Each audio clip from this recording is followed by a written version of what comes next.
बिस्मिल्लाहिर्रहमानिर्रहीम। अस्सलाम वालेकुम नाज़रीन। तारीख में ये पहली दफ़ा हुआ है कि किसी पॉपुलर लीडर ने एक इदारे के सरबराह के हवाले से इतनी सख्त ज़बान इस्तेमाल की है। मैं DGISI की बात कर रहा हूँ। लेफ्टिनेंट जनरल नदीम अंजुम के खिलाफ जो ज़बान का इस्तेमाल हुआ, इमरान खान साहब ने जिस इग्रेशन के साथ लॉन्ग मार्च का स्टार्ट लिया, उसके हवाले से बताने लगा हूँ।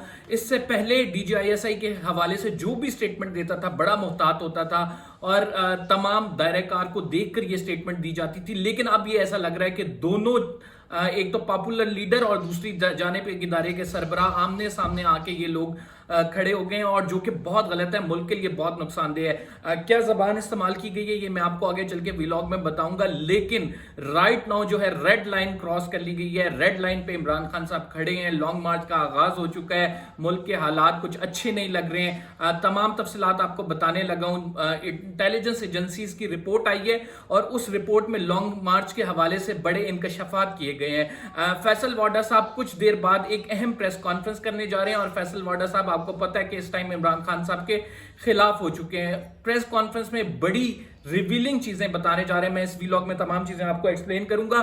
सबसे पहले अगर आपने मेरे चैनल को सब्सक्राइब नहीं किया, सब्सक्राइब कर लें, बेल का आइकन जरूर दबाएं और फेसबुक पे फॉलो जरूर करें। ये जो मामलात हैं, ये जो हालात हैं, ये गैर मामूल हैं, और ये मामूल के मुताबिक इस वजह से नहीं है क्योंकि जिस तरह से आमने सामने सियासी पार्टी और एक इदारा आके खड़ा हो गया है, ये मामला कहीं और जाता नजर आ रहा है। खान साहब की जानिब से लॉन्ग मार्च का स्टार्ट तो ले लिया गया है लिबर्टी चौक से, लेकिन उस स्टार्टिंग स्पीच में इमरान खान साहब ने जिस तरह से DGISI को एड्रेस किया और कहा है कि कान खोल कर सुन लो DGISI, ये एक बहुत ही बड़ी चीज़ है, एक गैर मामूली चीज़ है। उसकी वजूहात मैं आपको बता देता हूँ कि ये इमरान खान साहब ने क्यों इतनी सख्त ज़बान इस्तेमाल की। इससे कबल जो एक इंटरव्यू दिया गया आमिर मतीन साहब को, उसमें इमरान खान साहब का क्या मौक़िफ़ था, और ऑल द सडन एकदम से ये आके इतना बाउंसर क्यों मारा गया। इसकी हम तफसीलात डिटेल से आपको बताएंगे, डिटेल्स आपके सामने रखेंगे। लेकिन इससे कबल एक चीज़ जो मैं आपके साथ शेयर करना चाहता हूँ, वो इंटेलिजेंस एजेंसीज की वो रिपोर्ट है जो कि इस टाइम मुख्तलिफ इदारों ने वज़ीर आज़म को भिजवाई है, और वज़ीर दाखिला के पास इस टाइम ये रिपोर्ट पड़ी है। इस रिपोर्ट में ये कहा गया कि मुसल्लह जत्थे जो हैं वो गुजरात, गुजरांवाला और मुल्क के मुख्तलिफ इलाकों से इमरान खान के लॉन्ग मार्च का रुख कर सकते हैं और इमरान खान के लॉन्ग मार्च में शामिल हो सकते हैं। और साथ ये भी कहा है कि दहशतगर्द तंजीमें इस लॉन्ग मार्च को इस्तेमाल कर सकती हैं। बेसिकली ये रिपोर्ट इस वजह से जनरेट की गई है कि लॉन्ग मार्च को की जो सिक्योरिटी है उसको यकीनी बनाया जाए, और अगर कोई थ्रेट्स हैं तो उनके हवाले से आगाह किया जाए। लेकिन इन थ्रेट्स के हवाले से अभी तक तहरीक इंसाफ की क़यादत को तो बता दिया गया है। खातिर खा क्या इकदाम लिए गए हैं या नहीं, इस हवाले से इंफॉर्मेशन हमारे पास पूरी तरह से नहीं है, क्योंकि कहा यह जा रहा है कि इमरान खान साहब के लॉन्ग मार्च को रोकने के लिए विफाक ने तो बंदोबस्त किया, लेकिन पंजाब पुलिस को जो हदायत दी जा रही हैं वो उस पर अमल पैरा नहीं हो रही। हालांकि एक नोटिफिकेशन निकल चुका है कि विफाक की जानिब से जो हदायत दी जाएंगी पंजाब असम्बली उस पर अमल करेगी।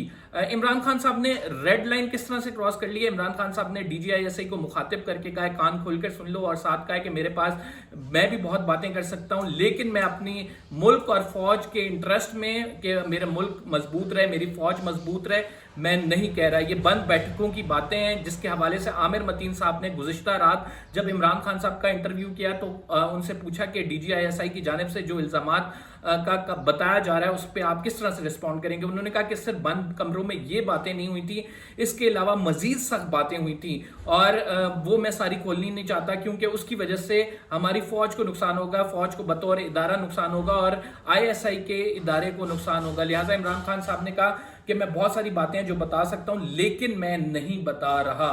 साथ उन्होंने कहा कि पाकिस्तान का फैसला पाकिस्तान की आवाम करेगी, DGISI हमें डिक्टेट करने वाले नहीं होते। DGISI इस टाइम जानिबदार हो गए हैं। जानिबदार इस वजह से उन्होंने कहा कि क्योंकि उन्होंने प्रेस कॉन्फ्रेंस की थी, और साथ उन्होंने जब अपने जो तकरीर है उसका आगाज किया तो उन्होंने कहा कि इतनी सियासी प्रेस कॉन्फ्रेंस तो शेख रशीद नहीं करता जितनी सियासी प्रेस कॉन्फ्रेंस जो DGISI है उनकी जानिब से कर दी गई है।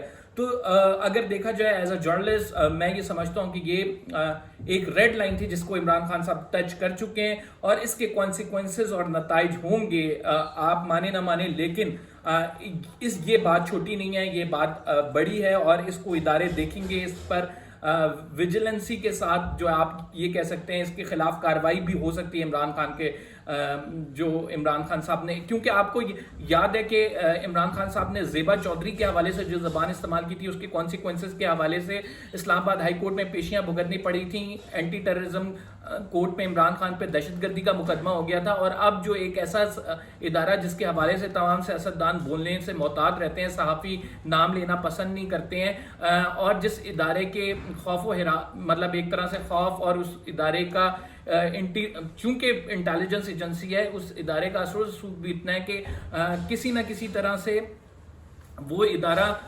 ملک کے پاور کوریڈورز میں شامل ہوتا ہے, اور اس کے سربراہ پہ یہ تمام جو باتیں کہی گئی ہیں جس طرح سے کہی گئی ہیں, میرے خیال سے عمران خان صاحب کے لیے ایک ٹف ٹائم شروع ہونے والا ہے. لیکن کیا خان صاحب اس ٹف ٹائم کو سروائیو کریں گے؟ خان صاحب بظاہر تو کھلاڑی ہیں, بظاہر چیلنجز لیتے ہیں, اور انہوں نے لانگ مارچ سے نکلنے سے پہلے یہ کہہ چکے ہیں وہ کہ میں جیل جانے کے لیے تیار ہوں, میں نے بہت ساری کتابیں ریڈی کر لی ہیں, تو میں جیل میں ان کتابوں کا مطالعہ کروں گا. تو اس کا مطلب یہ نظر آ رہا ہے کہ یہ کہانی کسی اور طرف جا رہی ہے, اور کہانی میں جو فیصل واڈا کا کردار ہے وہ بڑا امپورٹنٹ ہوگا, کیونکہ اب سے کچھ دیر بعد جو پریس کانفرنس ہونے جا رہی ہے اس میں عمران خان صاحب کے حوالے سے کچھ مزید چیزیں ریویل ہونے جا رہی ہیں. کیا ریویل ہونے جا رہی ہے؟ فیصل واڈا کہہ رہے ہیں کہ میں نے خان صاحب کو کہا تھا کہ اداروں کے ساتھ ایسی ٹکر نہ لے, بہت سارے لوگ ایسے ہیں جو ہمارا یہ معاملہ خراب کرا رہے تھے, وہ آستین کے سانپ ہیں, اور انہوں نے جو ہے یہ معاملے کو اس نہج تک پہنچا دیا. اسٹیبلشمنٹ کے قریب تھے ہم, مذاکرات ہونے والے تھے, اسٹیبلشمنٹ ہماری بات سننے والی تھی, لیکن انفارچونیٹلی عمران خان صاحب نے لانگ مارچ کا اناؤنس کر دیا, اور یہ مارچ خونی مارچ ہوگا.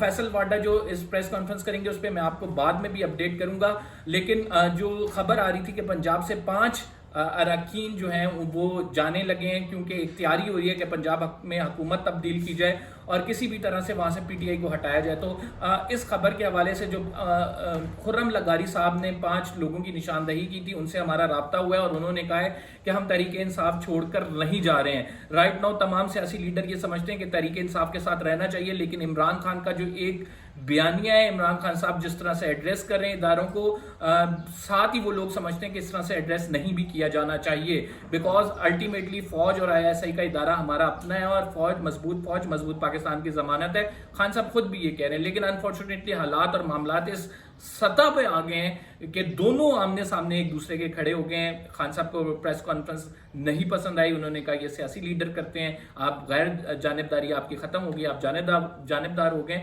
دوسری جانب جو فوجی لیڈرشپ ہے اس کی جانب سے کہا جا رہا ہے کہ آپ بٹرے کرتے ہیں, آپ کہتے کچھ ہیں اور کرتے کچھ ہیں, آپ ہم سے بند کمروں میں ڈیلیں کرتے ہیں اور باہر آ کے عوام کو کچھ اور بتاتے ہیں. تو یہ جو ہے تمام جو معاملہ ہے یہ کس طرف جا کے رکے گا یہ کہنا قبل از وقت ہوگا. یہ لانگ مارچ بڑا ڈیسائسو ہے, جس طرح سے عوام نکلی ہے. عوام ابھی رائٹ ناؤ اگر دیکھا جائے پہلے بہت نمبر تھوڑے تھے, لیکن جمعے کے بعد آہستہ آہستہ لوگ آئے, اور وہ لانگ مارچ جو ہے اب وہ اپنے راستے پہ چل پڑا ہے. 4 نومبر جمعرات کے دن جب یہ پہنچیں گے تو شیخ رشید صاحب ان کا استقبال کریں گے. اس سے پہلے ہم نے یہ دیکھنا ہے کہ پنجاب میں کیا تبدیلیاں رونما ہوتی ہیں, کیونکہ چودھری پرویز الہی ہو سکتا ہے عمران خان صاحب کو کہیں نہ کہیں ڈچ کرا دیں. مونس الہی نے لیکن عمران خان صاحب سے وعدہ کیا ہے کہ وہ اپنے والد صاحب کو قائل کریں گے کہ کسی بھی طرح سے تحریک انصاف کے ساتھ ہاتھ نہ ہو, اور انہوں نے اگر اپنی پولیٹیکل پارٹی کو سٹرونگ رکھنا ہے, اگر انہوں نے اپنے ووٹ لینے ہیں نیکسٹ الیکشن میں, چونکہ آپ کو پتہ ہے تحریک انصاف کا بیانیہ بک چکا ہے, پاپولر جماعت ہے, تو ان کو عمران خان صاحب کے ساتھ سٹک رہنا ہوگا. لیٹس سی, جو بھی اپڈیٹ ہوتی ہے ہم آپ کو ضرور بتائیں گے. پیج کو فالو ضرور کریں, اور جو بیل کا آئیکن ہے ضرور دبائیں. انشاءاللہ اگلے ولاگ میں ملاقات ہوگی. اللہ حافظ.